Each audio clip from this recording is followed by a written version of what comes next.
Hello. Welcome to Have You Seen with Nick and Lance. Yosh. So this week's was my turn to ask you a question. The age-old question. Hey Lance, have you seen Yojimbo? No. And now? Yes. Alright. I hope so, because we sat and watched it together. Is that awkward? That I answer it no, and then it's like, well, have you seen it now? Because it's kind of like... Oh, the series is called Have You Seen? Because then at the end of the episode we asked, have you seen? And we hadn't. I'm reminding you that I hadn't seen it, but then I have now. Yes, now he has. If that plays weird, leave it down in the comments. I'll just stop. But, okay. But yeah, no, I have now seen it. And, I mean, you kind of sounded like, while we were watching this one, like, you were saying, like, this feels familiar, but is it just because the plot is kind of, like, been borrowed by a bunch of different, like, westerns and, like, movies in the future, is that why it seems familiar, or is this one that maybe you watched a long time ago and it's completely left the memory? So, to touch on it very quickly, in my 20s, in my early 20s, I smoked a lot of weed. And we used to go over to a buddy of ours' house, smoke weed, like a lot of weed, and we would watch nothing but like old Shaw Brothers, like, movies. A lot of Akira Kurosawa, Sonny Chiba, Toshiro Mifune movies. Like, we would watch like a lot of stuff.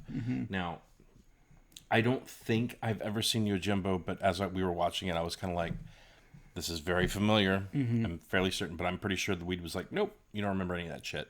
So even if I had seen it back in the day, it was almost like I was watching it again for the first time, because I wasn't able to call a lot of the beats, but I was able to figure out that he was fucking people over. Well, that's so spoiler territory. I won't say anything. We'll get into that later. But yes, that movie was, it kind of showed me where a lot of spaghetti westerns came from. Yeah. Because this was done back in 61. And like, as I was watching it, I was getting like High Plains Drifter, Pale Rider kind of feels off of it. Movies I've never seen. Yeah. Old Clint Eastwood movies, but like, that weren't really following the same narrative, but like, it was close. It's got that kind of feel to it. Yeah. Or A stranger comes into town and like helps people just because he's apparently a paladin or something. Yeah. So, but yeah, let's get into the ratings. So, Lance, on a scale from 0 to 10, what would you give Yojimbo? It was highly entertaining. I would give Yojimbo, I'd say a 7. Yeah, look at that. Fuck. All right. See, I pick what I think it's gonna be. I was thinking you might go a 6, and then I rounded up one. I've done the same thing, so let's see if that works out for me. All right. So, okay, well, hey, Nick. Yes. What did you give Yojimbo? I think I have to round this one up for myself, too, because I'm kind of waffling between a 7 and an 8. And just the amount of time I've come back to this movie and I kind of think about it and stuff like that, I think it's an 8 for me. Oh, fuck yeah, the boy is back. I'm back. I'm fucking back. This is going to be my streak. In order to be back, you had to have been here at one point. Yeah, that's a good point. All right. I'm just glad I got that one. It was like, okay, he asked me to watch this movie, so obviously he likes it. But it's like, does he just kind of like it, or does he like it? He asked you to watch it. Let's do a 7. And then I was like, nope. Round up? Let's round up. All right. So, all right. Which, I mean, it's 7 or 8. I mean, it's somewhere in between there for me. But I think it's the amount of times I've come back to it and sitting and watching it again. Like, I mean, there's a lot of kind of like slow builds moments to this, and it's not really that boring to me because you're kind of getting like the expanded story of what's going on in this particular town and stuff like that. All right. So, thank God for that innkeeper. Yeah, seriously. So we've given you 2 weeks to watch the movie. And now it's time for us to really get into it. It's on HBO Max, so this one's not super hard to watch if you've got a subscription. Go check it out. It's worth it, and I think. And then come back and watch the rest of our video. See what we're gonna say about Yojimbo. Yeah, we know people are like totally searching for fucking Yojimbo. Yeah, I know, right? Reviews, yeah. So, thanks for watching again, Amber and Tim, and maybe Allie and maybe Franklin. Thanks, guys. Yeah, this might be a movie that you would have totally overlooked. I think if you like Western movies, you'd be down for this one. That same sort of style where... So, let's get into it. Yes. Like, at the beginning of the movie, you've got a Ronin, essentially a wandering samurai, who a master of the samurai, just kind of going wherever he feels, and he kind of like comes to a fork, throws a stick, and he's like, "Man, I'm going to go this direction," and then he happens across a town where you've got two warring families, and he likes killing people, he likes killing bad people, and he tends to make a profit doing it. So there's nothing but bad people to kill in this town. Why the fuck not? And that's the thing I think I liked about the movie is that he's kind of like, okay, I'm not going to work really for either one of these people, so let's just go and see how much chaos I can sow, and let's make get a few lulls and make a little bit of coin along the way. But like he's a good guy. Yeah. I mean, you get the sense for that like later on, like in the beginning, he just kind of seems like an agent of chaos, as it were. Yeah. Especially, but like, you wonder. So how fortunate was that he throws the stick. I'm going to go this way, and he goes this way, and the very first thing that happens is, son, don't go work for the people. Stay here and be a farmer. I can't get rich if I don't go and work for these things. And it's like the guy was like, gambling has brought this town down. And it's like, what was that guy thinking at that point? Jackpot, fucking jackpot. Gamblers with money. Yeah, but like in that time period, I'm pretty sure finding like a corrupt city, with people like basically fighting for power, had to have been fairly commonplace, because I guess that was like the Wild West for them. It was kind of like the ending of the samurai period, where you used to be working for these masters or whatever, and now like they've all been dissolved or whatever, and you can't own like your own swords people or whatever anymore. Right. So yeah, you've got all these people just kind of out on their luck. Yeah, it was. Like I said, I was getting wisps of familiarity as the movie was going on, but like, I think what I liked best about the movie was like all the posturing by the bad guys, and then like whenever he got them to basically come out in the street, and he's like, "I'll fight with you," and then the dude's like, "Today's the day, bring it out!" And like the two fucking bands come out, and they're like facing off, and he's like, "You know what? I don't want to get killed after this battle. I'm just gonna sit back and watch." And like them basically with their swords like going, like I really enjoyed that. Like, yeah, it's all posturing. There's not a brave person amongst them. No, like they're all chicken shits, and he was loving watching that. Yeah, it's like he goes to one of the people and be like, hire me, and then he follows him, overhears, and they're like, we're not going to pay I said I'm going to pay this guy 50, but after this fight I'm just going to kill him and we're going to get our 50 back. So like when they're all kind of like, and as a matter of fact, I say I'm going to pay him 50, but now that he's here, we're going to fight him today. So after that, they're all kind of posturing in the street. He's like, "Yeah, these people insulted me," so he just kind of climbs the tower and just watching and just kind of laughing. I enjoy that he's getting so much. I like that he's just getting so much enjoyment out of watching these people kind of posture back and forth. Yeah, kind of laughing. But like the thing that got me about the dude, and I think we brought it up near the middle of the movie. It was like, was he that good or was he just that fast? I think he was probably manipulative and fast. But I mean, even kind of once. At the end of the movie, he was good. So I think he is good. It's just a matter of he's not going to give you he has decided he's going to kill you before you get a chance to if I'm going to pull your, it's not an honorable thing. Like, pull your weapon out and we're going to have a cool, no, I want to be alive. So fuck you. Yeah. But like, I think that was the thing that really got me about it is like, if you're such a good guy, like there wasn't even the whole, I'm going to, draw your sword or like put him up or anything. Like it was kind of like, I'm going to make you think that I'm your buddy. Oh, by the way, fuck you. Like it's just, that was like his whole thing was before their swords were even out, he was already like running around cutting people down. Yeah. So, I mean, is there honor in that? He is a samurai. He's a lordless samurai that's kind of like wandering around doing his thing. But is there honor in 6 people protecting a woman that got kidnapped from a bunch of people? Just kick open the door and just fuck them up. I mean, no, but like at least with the westerns, like the guy who wanders into town is like, they'll go out and duel, and he'll do the 10-step turn and draw. Mm-hmm. So there's still rules, but for that guy, it was kind of like, let's see how stupid everyone is, and seeing that seemed to be like the theme is that I've got a reputation of being a badass, so my reputation is going to keep everyone off me, and I can say whatever the fuck I want to, and they have to like eat it. Mm-hmm. until like another smart guy comes into town, and then everything goes wrong. Yeah. You know, which tells me again, just kill the smartest guy in the room, and you're fine. Yeah. But that was like his thing. He was better at playing people. Yeah. I think he's that fighter with that high charisma score or whatever.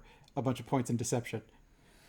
Or something like it was just weird. Like that was the weird part, is that he just kept getting away with it. Because like when he took Unibrow, Yeah. over to the one, and not saying I don't like people with unibrows. If you have unibrows, stop fucking writing right now. I love unibrows; they're very sexy. I'm just doing it as an identifier for this particular character. Yeah. He was Eno, the wild boar or yeah. whatever. Yeah. I think Eno was the dumb one, and Uno was the one with the pistol. And I like boars, so any boars out there, stop writing letters right now. I love boars. But anyways, yeah, like he was able to like easily manipulate every single person until you had that one dude. Yeah. Who like was able to finally put it together, and like he was the most annoying douche. Like the gun guy. Yeah, like he was that dude. He was that dude with the +3 weapon amongst a bunch of people that just have masterwork swords. Because like that was his shtick was. Yeah. Because they all have their hands on their sleeves. The arms in the thing. Like his whole shtick was. Got his pistol. Like he was really proud of that pistol. Yeah. But yeah, the movie was a lot of fun. I really liked it. But it was super predictable because like whenever he'd walk into a situation, it was kind of like, how much chaos can you sow in this particular scene? And then like there was a lot of things that like very conveniently happened. Like this guy doesn't like this guy. This guy doesn't like this guy because of these reasons. Okay, well now we still have to stir the pot. So this guy took this guy's wife. So I think it was some guy like lost in a gambling thing, and they're like, "Well, you've lost so much money. We're going to take your house and your wife." And then he gives it to the sake brewer or whatever. So they've all got their kind of alliances in the house, where like the one family is aligned with the sake brewer, the other family's aligned with like the silk maker, and the mayor's in this person's pocket, and the sheriff in town is kind of dirty and playing both sides. Is playing both sides a little bit. So they've all got their own little alliances. So he's just kind of like stirring the whole thing to kind of start tearing their own alliances down and kind of like screwing with their positions of power to the point where the two families can really fuck with each other. And I think that's what I did like a lot about it was like when he went to the one dude and he's like, "How much are you gonna pay me?" And he's like, "3." And he's like, "Okay, I'm insulted. You can go eat. You can go eat me." And then like when he goes to leave, the dude's like, 20, 30, 50. 25 now, 25 later. And then like the dude who was the big fucking swinging dick on campus was like, "You only pay me 2. One day you will truly see why I'm worth it." And the very next scene is that dude jumping over the wall like, "See ya." Yeah. Like, he's climbing the wall looking over at Sanjuro, and he's just kind of like he sees that he's seen him, he's like, and see, made my money on dip. And see, I think that's what really made me like the movie is that guy was like, "One day you dishonor me by paying me so little and paying him so much. One day you will see why I was worth the money." And then the next scene is him going, "See ya." Yeah, like instead of like being that stoic, like super serious, like master sensei guy, he was just like, I know what you're doing. I'm getting the fuck out of Dodge. Well, you kind of get the sense that maybe he was similar in a way to Sanjuro. He was just kind of a guy that wanders into town and makes money off his reputation, but then it's time to be like, "No, I'm not going to fight an entire fight. I see that I'm going to lose here." Yeah. So and time to go. Like I milked this milk this family for like a place to stay and food and money. Time to go find the next sucker. Yeah. So, yeah, but like the movie was it was a ton of fun. Some points were predictable. Some points were confusing to me. But I think there's like the whole guy coming into town to like see what was going on. The whole scene where the guy was like, "See that? They're drinking tea. It's spiked." I have no idea what that meant for anything other than the fact that he was trying to slow him down because the other two dudes were doing the dirty work outside of town. Yeah. And then like him like setting the little bribes down next to him, and then he was doing the chicking donk like in the music to like I guess really kind of bring the hand gesture like make it obvious. And then they all slowly slid the thing into their pocket, but it was like all three of them. So it was like, why were they being, if you're all on the take, why are you all being so sneaky? Like, I didn't get that. But I'm sure there was something there that I just wasn't understanding. Maybe just to kind of maintain that sense of decorum or whatever. I don't know, but it was like I was trying to figure it out. Like, okay, maybe one of them in the room is being played by the other two, but like I'm pretty sure he set a bribe down for all three of them. So I think they're all. It's like the Magister and like his two little people or whatever that kind of travel with him or something like that, or whatever he was. He wasn't a Magister. He was like an official from Tokyo. Yeah, just like checking up to make sure that I guess the outlying cities are like being nice. Well, then I guess checking to see if they're nice, he gets his money, and he gets I think by spiked tea. It was just kind of they're drinking sake, so it's not they're not sitting around like getting. They're not sitting around getting plastered. They're drinking tea, but when really they're sitting around getting plastered. Okay. That makes more sense. Like they act like it's this nice little tea ceremony, but they're just getting drunk. All right. I think. But yeah, it was. I'm glad you asked me to watch it. I should say. Mm-hmm. Well, I made you watch it too, but in a way. But we still have veto power if we really wanted to. Yeah. Well, we've only used that. I've used it once. I vetoed Home Alone. Oh yeah, that was for co-video. Home Alone or something like that. Home Alone for the holidays, something I don't remember. Something. It was the new Home Alone movie that I watched, and I was like, hey, this if you want to do something Christmas, here's this movie. And you're like, I don't think so. I'm like, all right.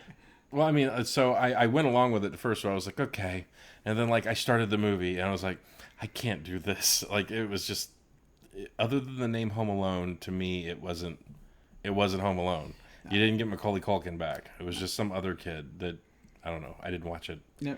It might be amazing. I don't know. It's not. Okay, well. Don't worry. You didn't miss anything. Except if you want to feel like, if you wished you really liked Marvin, what was the other one? Daniel Stern. It's the two. It's Joe Pesci and Daniel Stern. I don't know their names in the show. If you really wanted to like those people and hate the kid, then that's what this Home Alone is. Oh, they made them compassionate. Well, it's because in that one, Marv has 5 kids. Well, it's following the family for the most part. You've got a wife and the husband can't find a job, and he found out that he's got this really old doll, and they were doing a open house because they might have to sell their house, and the Home Alone kid comes in, and like, man, that's an ugly doll. It's like, oh, can I have one of your energy drinks? And he's like, nah. Because the kid was making fun of him. He's like, you can't have one of my energy drinks. So he just kind of like drinks it in front of him. And then later when he goes to look for the doll, he's like, I heard it was really expensive. He looks online. Oh, it's enough money to save their house. So when he goes to look for the doll, it's not there anymore. And he's like, oh, that little shit kid took it. So it's about the father and mother trying to get back into the house because they think he's got the doll. At the end of the movie, you find out that really the kid stole one of the monster drinks, not the doll. And it was someone else had the doll. And they go to their house and like beat him with paint cans? No. Oh, well, that's like end of the movie. They show up at kid's place and like, oh well, these people are trying to get into my house, so they're just beating the shit out of them. But it's Ellie Kemper, and I don't know who the father actor, the actor who played the father is, but you're seeing them getting their fucking all that awful Home Alone shit where they're just getting torn the fuck up, and you're just like, I feel bad for them. They think the kid stole the doll. Okay. That's going to save the house so that they could save Christmas for their own family. So I'm getting the shit kicked out of me because I want to save my family? Yeah. I'm sorry I aloned in the dark to you on this one again, too. I'm sorry about that, but I couldn't do it. It's not worth it. Okay, well, good. I'm glad to hear I dodged a bullet on that one. But anyways, getting back to Yojimbo. Mm-hmm. So, the main actor of this was Toshiro Mifune. I've seen quite a bit of stuff with him in it. I think I've seen 3 movies with him in it. And then the director was Akira Kurosawa, and that dude's like a legend. You've definitely seen something he's done in the past. He was in 1984. He was an actor in 1984. He did Tora Tora Tora. There's a lot of he's got a lot. Seven Samurai is probably one of the big ones. Yeah. And then of course Yojimbo. And I scrolled through this list because there are some faces in here that kind of tickled the back of my head, but I mean, I'm not super up on my 60s Japanese casting. So for the most part, like Toshiro Mifune is the only one I recognize because I've seen him in like, I watched two other Akira Kurosawa movies, Rashomon and Sanjuro. So there's actually a sequel to Yojimbo. maybe in the future have you seen? Yeah, maybe. All right. So I'm at least somewhat familiar with him. And I think they're all Akira Kurosawa movies too, and they're all pretty good. I don't remember Sanjuro quite as much, but Rashomon is another one of my favorite ones just because it's an interesting storyline where it's kind of like a murder happens and then it's kind of like you're hearing the story of what happened from like 3 or 4 different perspectives and kind of seeing like this person's telling the story and then in their telling the story it's kind of like shown. And then it's like, no, it didn't happen this way. This person's telling the story, and then they tell you how it's. And the super compassionate person in the last person's story is like the super dick, like where's. Right, so you've got like here's from the murderer's perspective. Here's from the murdered's perspective, because I think one of the last ones they have a medium come in and channel the murdered person, and give you their perspective. So the murdered person's perspective. Yeah, interesting. It's an interesting movie where you kind of like, where does the truth lie? Is one of these people telling the truth, or is the truth somewhere within all 4 of these stories? And it's interesting. Okay, well, I mean that does sound interesting. So you'll have to challenge me to watch that one at some point. It's probably not next time because we need to give people a break from movies they've absolutely never heard of.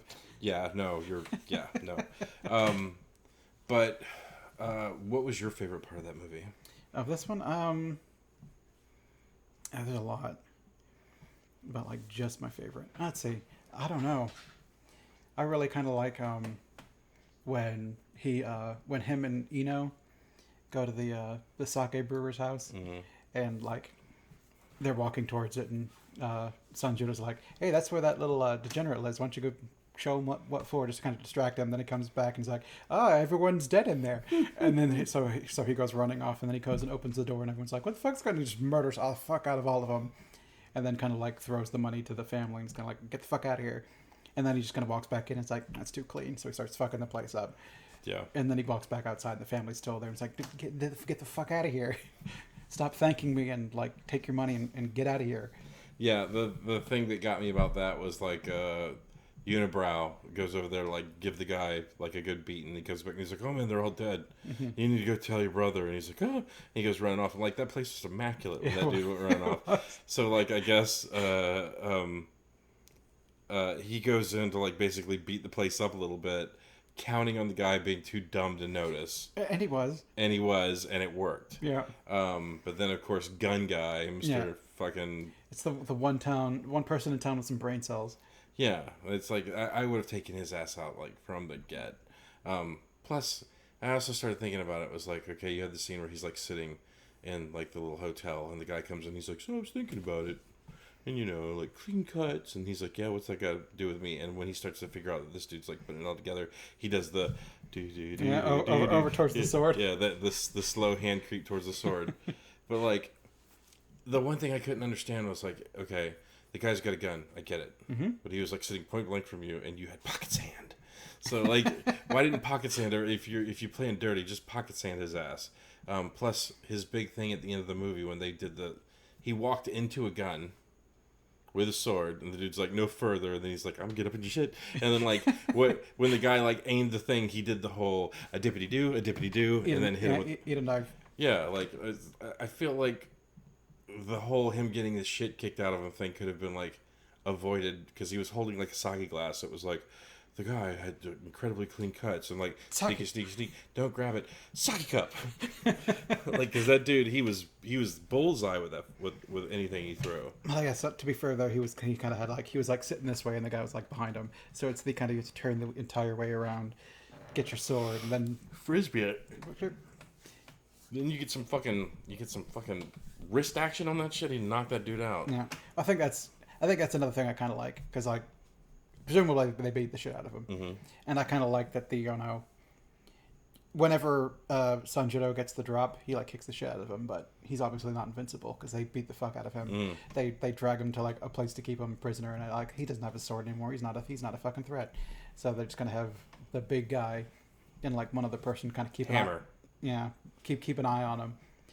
but he essentially was defeated, and then he's got to like crawl his ass out of the place all sneaky style and get a chance to recover. So he's not Ray in it and rescuing himself and learning all the Force on his own and all that kind of. He got beaten.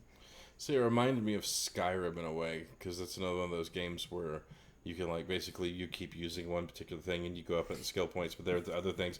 And, like, with a sword, that dude was, like, straight up 100 skill level. But, like, when it came to unarmed fighting, he had, like, a 3 in it. That doesn't help. Big dude would just come palm his face and just be like, "Bleh, bleh." Yeah, but, like, that was the funny, like, the disrespect of, he's like, should we tie this guy up? He's like, he's nothing without his swords. Yeah. And he's right. He was. Like, that dude was just kind of like, when he's like, and the big dude's like, where are you going? And they picked him up and he's like, get over there, Susan. He's like, like, he was just straight up whipping that dude around the room, and I thought that was hilarious. Yeah. But I also like when you have movies that are okay with showing you have the ultimate badass who is not in they're not in their wheelhouse. But man, oh my God, did he get lucky. Like that hiding place when he went back to the hotel was fucking horrible bad. I'm gonna crawl up right here in this nook and you just put this blind over me. And like 5 guys walked in and like stood on top of him. Yeah. Practically. But man, a well-placed blind, let me tell you. Well, I think it's also has to go with the fact that they're pretty much ready to believe that, like, oh, they're over at Seibei's place, and like, yeah, fuck, that's where he would go. So they're ready to go smoke him out, and that's essentially when they ended that little family squabble right there, was smoke him out and then gun him down as they're running out. Well, there's a thing they're doing online right now. I saw it the other day. It said, name a movie where if everyone was acting rationally, it would have been over a lot sooner than what it was. And like, this is totally that movie where it's like, okay, I'm going to go over here. I'll work for you. How much are you going to pay me? This much. And then you walk out to the battle. I don't want to do that. And then you walk over to the other guy and you're like, how much are you going to pay me? And he's like, I'll pay you this much more. And he's like, this guy would pay a lot more. I'm going to go back over here. Like, if those two would have met up in the street for 3 seconds and been like, hey, I almost hired him. Well, he fucked me over. Yeah, he fucked me over too. Yeah, fuck that guy. Yeah, how about we just go kill him? We've got like 500 dudes here. But yeah, it's super enjoyable. Fucking the main character, what was his name? Sanjuro? No, Toshiro Mifune. Super charismatic. You gotta love the story of the dude who knows he's the smartest dude in the fucking room. Yeah. But it's like, it's all trickery. It's all fucking, yeah, he's good with a sword, but he's super good with a sword if you don't have one and you're trying to run for your life, because he'll just cut your ass down. I mean, he's also, like, the very first fight scene with him when he, like, cuts down the 3 people. I mean, they're essentially just posturing people that kind of come out and just kind of, like, do the little strut against him, like, what's up, buddy? What's up? What are you doing? Yeah. And then he's like, I'm going to fucking kill the 3 of you real quick. Yeah, and then on his walk back, he's like, you might as well make 2 coffins. Actually, make 3. That guy's gonna die. Well, it's like the innkeeper even told him that. It was like he walked into town the first time, they all surrounded him, he turned around, he walked off. And when I think, or it was the sheriff or whatever, he was like, those guys are a bunch of punks. If you kill one, they'll all fall in line, you know? And it's like, sure enough, he went back and killed one dude that was suspiciously American looking. But like that dude like did not fit in that picture. So I don't know, but yeah, it worked out exactly like the dude told him. And like the moral of this movie to me is, if I had to make a D&D character off this guy, I'd put everything in initiative.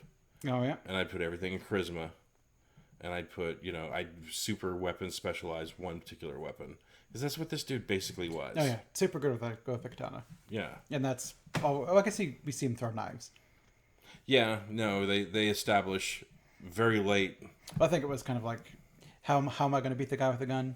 Well, I need to get better with throwing accuracy. With a clam knife. Yeah. Like the pommel on that fucking knife was like bigger than the blade. Like, I mean, all I had to do was hit the forearm, and that was good enough. Yeah, but man, that can't be balanced. I mean, holy shit! I thought he was just gonna like whack him between the eyes with like the pommel of that fucking thing, and while he was dazed, like take the gun from him, whatever. But yeah. Did you have a favorite scene in this movie? I think my favorite part of this movie was, so I think that was this guy, right? This was the wild boar. Yeah, you know. Yeah. So the first time, like, the guy's like, are our first introduction to him was, how many caskets did you make? And he's like, for his side, 2. Or no, for your side, 2. But for his side, it's 4. And like, the guy's like, ha, it's really good. And like, the dude does the secret. Oh, okay. Like, that part was funny. Yeah. But like, I think my favorite part was the first time that dude goes to see the Ronin. And like, he walked in and was like, and he's just mean mugging him. And I was like, okay, what's he going to do? And he's like, you're tough. I like you. And it was like, that is not the face of I like you. Like, that's the face of I have irritable bowel syndrome and you're not talking to me. Oh, that guy was super easy to play too, because like Sanjito was just kind of like saying like, tough guys like us, you know, we can take it. And he's like, yeah, I am tough. Yeah. How come I can't see the ghost? Oh, they only appear to wimps like me, not tough guys like you. And he's like, yeah. I am tough. But then like as the guy was wandering off, he's just like, fucking ghost. You know, like it's characters like that like made the movie for me. Like I really liked him. I thought he was great. Almost everybody else in the movie was like super annoying. You mean the mother or whatever, the mother of whatever his name is. The scheming mom. Yeah, I didn't enjoy her. Like for the most part, most of the characters are almost borderline insufferable because like everybody's there for like the innkeeper was okay. Yeah, but I like the innkeeper. But he was there to basically keep the story beats. Yeah, you know, like to make he was the dude that was in the know that was like, you need to leave this town because it's terrible. But let me tell you all the bullshit that's happening so I could totally invest you in what's going on. Oh, didn't you hear me? I said this town's damned. And then he would do something. He's like, oh, you're a bad guy. And he'd do something else. He's like, oh, you're a bad guy. Then all of a sudden he flipped it. And it was like, oh, you're a great guy. You like helped that guy out and you gave him all the money. Yeah. I mean, this dude is here to fuck with people. You know, like it's one thing if you join up one side and you don't want to fight and you're like when you go out in the street and you're like brandishing your weapon and you're just like hoping the other side doesn't do anything. But it's another thing completely when you're just hands in jacket, sword in scabbard, walking straight up to the fucking lead guy and just being like, so what's up? You know, like that dude, he commanded the room. Yeah. And I think that's what I really dug about him. But like, yeah, like almost everything with the boar in it, that guy, I fucking love that guy. I thought he was great. Even though he was like the most over the top character in the whole thing, he's fantastic. Yeah. So I don't know if you're still alive. You're great. Yeah, so. He was amusing. I don't know if that guy's still alive. I mean, now you got to pull it up again and look him up. It's gonna bother me. Like I don't from 61. That's I mean, but man, you know, like, and he would have been probably in his 20s then. So the boar's name was Daisuke Kato, and he. So let's see, this guy's still gotta be. Nope. No, he way dead. So he was born in 1910. Wow. And he died in 1975 at the age of 65. So, no, he way dead. Is anybody in this movie still alive? I know Toshiro Mifune is dead. So, Toshiro Mifune, he died in 97. Okay. So, he lived 77, wow. He lived a good long life. This guy is going to be way dead. No, holy shit. Like, I figured this guy was way dead, too. 94, wow. Yeah. So at age 86. Yeah, so this dude was born, the innkeeper was born in 1907. And died in 1994 at the age of 86. I'm pretty sure no one in this movie is alive. Maybe the kid. Do you think? Hold on. This guy might still be alive. Or was 32? Yeah, December 13th, 1932. And no death. Oh, well, they didn't show a death date for the giant either. But I wonder if that's just not updated or something. I don't know. Maybe. Yeah, like this guy's got to be 34. I don't know. I mean, maybe. I mean, maybe they just lost touch with some of these actors. I know sometimes they'll do a thing where it's like nobody realizes that this person's still alive until they die, and then they're just like, because it was one of my favorite epic rap battles of history was the Stan Lee versus Jim Henson. Mm-hmm. And he's like, oh, Stan, we all die. We all have our time to go. Most of the internet thought you died 12 years ago. I remember hearing that. Mm-hmm. And I thought Stan Lee was dead. They started making Marvel movies, and he was in them. I was like, holy fuck, that guy's alive. You know? So, but anyways, I'm going to go down a huge rabbit hole if I keep doing this. I'm going to stop. But, so is there anything else you would like to discuss about Yojimbo? No, other than if you like spaghetti westerns, if you like old westerns, this movie is definitely worth a watch. So the movie from '61 with subtitles, you think it holds up? I do. I do.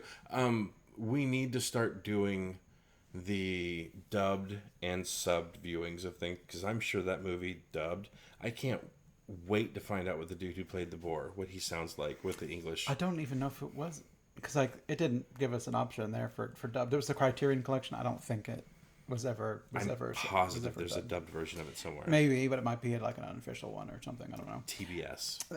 Maybe the only version I've ever seen was the Criterion Collection, which is I'd bought a Akira Kurosawa collection, which had like 4 movies, and I bought it specifically because it had Yojimbo in it. Because this is so back when I was in college, like Amber, like Tim and I would go, and we'd do viewings with the Japanese club, where we just watch some Japanese movie of some sort, not usually anime, but usually just kind of like some old school, like we'd watch like Yojimbo. I think there was one we watched called like Double Suicide.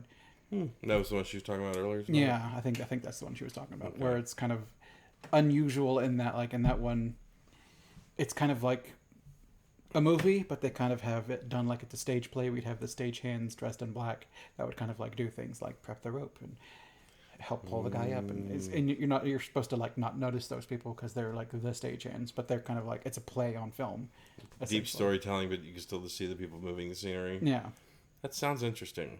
If I remember, the movie was interesting, but it's I've not thought of that movie like since college. Whereas like this one is one that's kind of like entered my mind. I mean, mainly because it's an entertaining story. It's got like a cool hero, but I mean it's kind of that D&D-ish nature, and we'd be like, that'd be a cool character to play. The kind of guy that just badass sword fighter that kind of it's got the intimidation out the ass or whatever. Just kind of like can talk everyone down, make everyone think you're such a badass. See, I thought like he reminded me of Clint Eastwood and like Pale Rider and stuff like that. But then when I was thinking about it, Clint didn't really talk.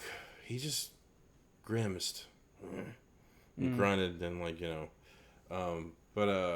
no, it's if you like westerns, you'll love this movie. If you can get around the fact that you're gonna have to read. That's a turn off for some people, but I know it is, but still, it's worth a look. Yeah, I think this movie is really, really good. Yeah.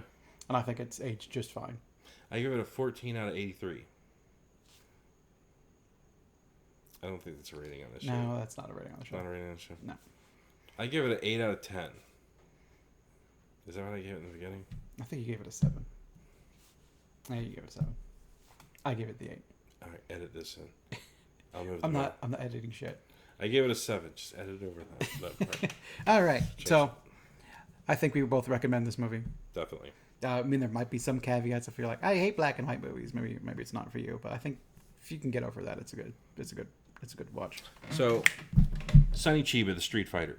I'm not gonna ask Nick to watch these movies, but good stuff. X-ray punches and shit. I want to do a shout out real quick to my friend Steve Nemeth. He's the one that got me into Old Shaw Brother movies and everything like that. Right now, he's living his dream. He's actually making movies. He's making horror movies. So he's doing exactly what he was meant to do. But yeah, thank you, Steve, for showing me like all these movies back in the day and like kind of like turning me on to them. And thank you all for watching. Well, before we go, I think it's time for your question. Yes. So I thought long and hard about what I wanted to make you watch. I thought so long and so hard, in fact, that I had to ask you before we started recording tonight, what movies have I asked you if you've seen in the past? You've thrown a bunch at me. Yes. So I really want to make you watch Transformers the movie. But yeah, I'm not going to ask you to see that one because I know you're going to be like, it was a 4. And I'm going to be the rest like, Rodimus Prime could suck my ass. Like, I don't want to do that. I just don't. If that's the thing you want to do, we could do that. But it's going to be 30 minutes of me going like, oh, okay. And you talking about how Transformers made you feel. And it's like, I still remember my dad taking me to the theater to see Transformers and how it, like, they said shit and it made me feel things. I've told you that story so many times. Like, you are almost verbatim, like saying, like, word for word what I've said. Apparently I've told you that story way too many times. But yeah, it's just, that movie has very, very sentimental value to me. But I don't want to make you watch a movie that I know you're not going to enjoy and that I'm just going to basically be talking about for fucking 45 minutes because God knows I can monologue for a very long time in that movie. So what I've come up with was another movie that I've enjoyed that you still have not seen. Yep. So I think I'm going to ask you, hey, Nick, have you seen Happy Death Day? I have not seen that one. And I remember it's been around the time where we were talking about Freaky. Yes. I think is when you showed me the trailer for that one. I'm like, hey, that one looks like Groundhog Day, but about your own murder. Yeah. And I'm like, that looks interesting.